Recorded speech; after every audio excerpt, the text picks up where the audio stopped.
Now, what is the key for success in this process? What is it exactly that made it work? And what is it that we can verify in advance before doing all these computations?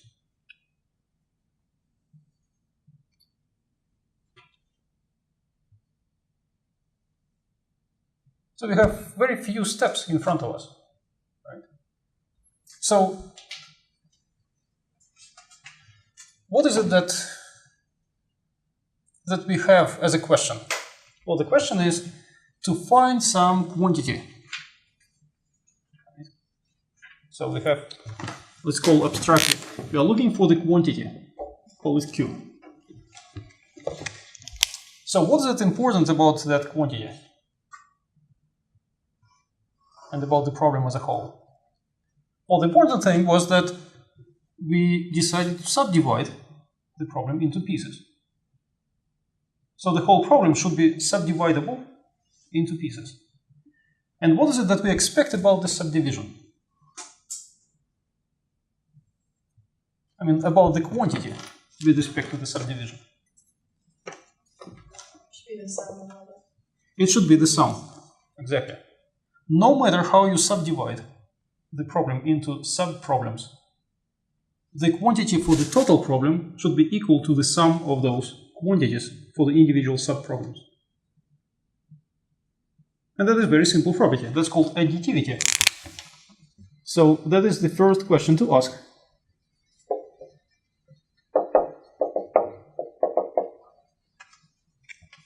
If your quantity, the quantity you want, is additive with respect to the subdivision of your problem into pieces. So basically what you want is, no matter how you subdivide the problem into sub-problems, you have that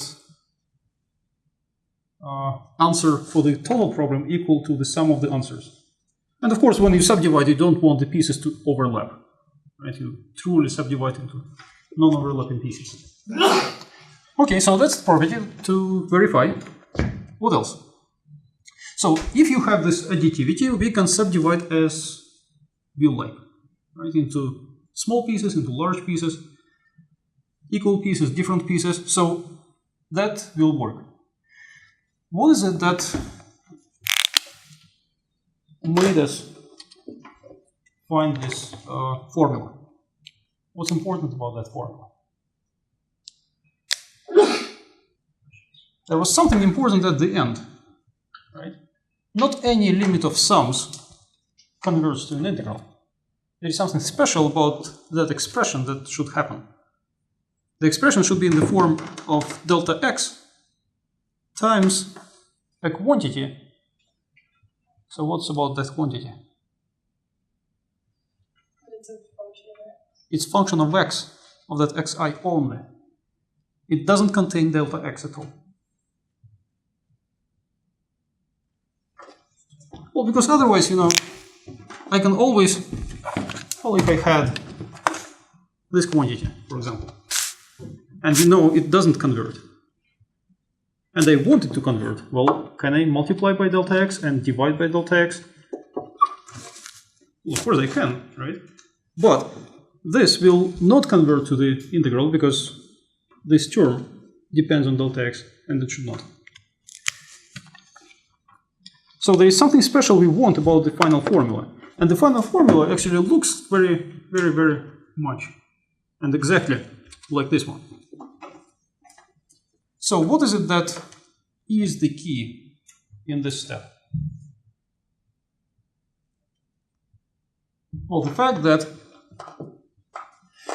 when you subdivide into pieces and you look at the original problem, at the problem of how that small piece will be longer. That problem has very special answer. That answer has to be in that form, basically. That answer has to be in the form delta x times something. And what kind of property is that? Well, that's linearity. And algebraically, it means that the answer for the short problem, for this local problem, should be linearly depending on that delta x.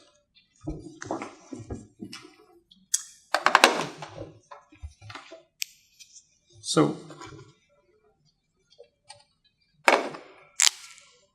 this expression depends linear on delta x. And what is that?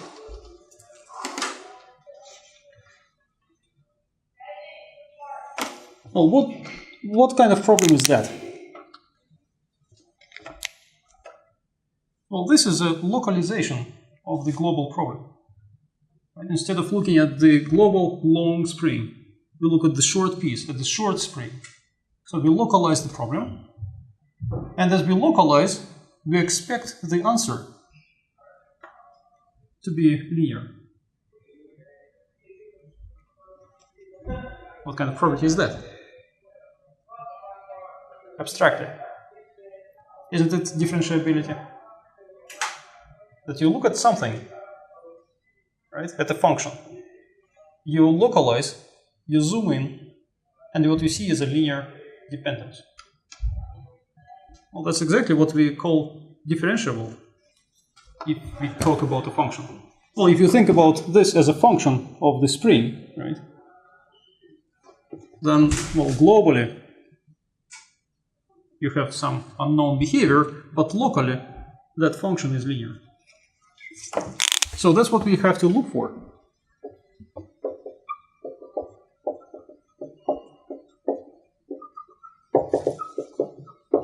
Differentiability.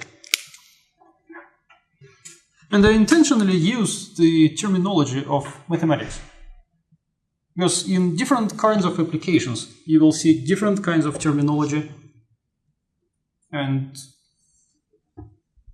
that can mean something in economics, and that can mean something about I don't know what. But although terminology changes, the meaning should be the same. And in mathematics, there is one meaning that can be applied as soon as you translate what that means in your particular example. So, what is it that made this happen? That made this expression proportional to delta x? Well, that is always delta x. Right? Nothing special about it. What is it that made this happen? Why is that proportional to delta x? Well, that's the Hooke's law. So basically, the way you check that differentiability is by checking that in a very simple linear situation, there is a law that takes care of this problem. And moreover, not only you have the law, that law is linear on the, well, in this case, on the parameter, on the length.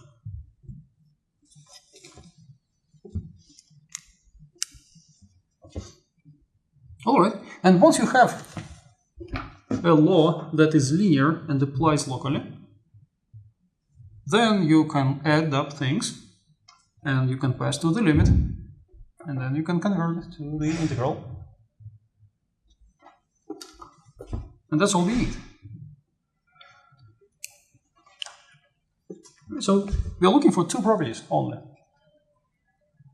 And, well, of course, it's probably hard to check exactly that both properties are satisfied, but usually, well, you can guess if those two things happen in your situation. And then, if you see them happening, well, then go ahead and do integration and try to work through the details. And, well, at the end,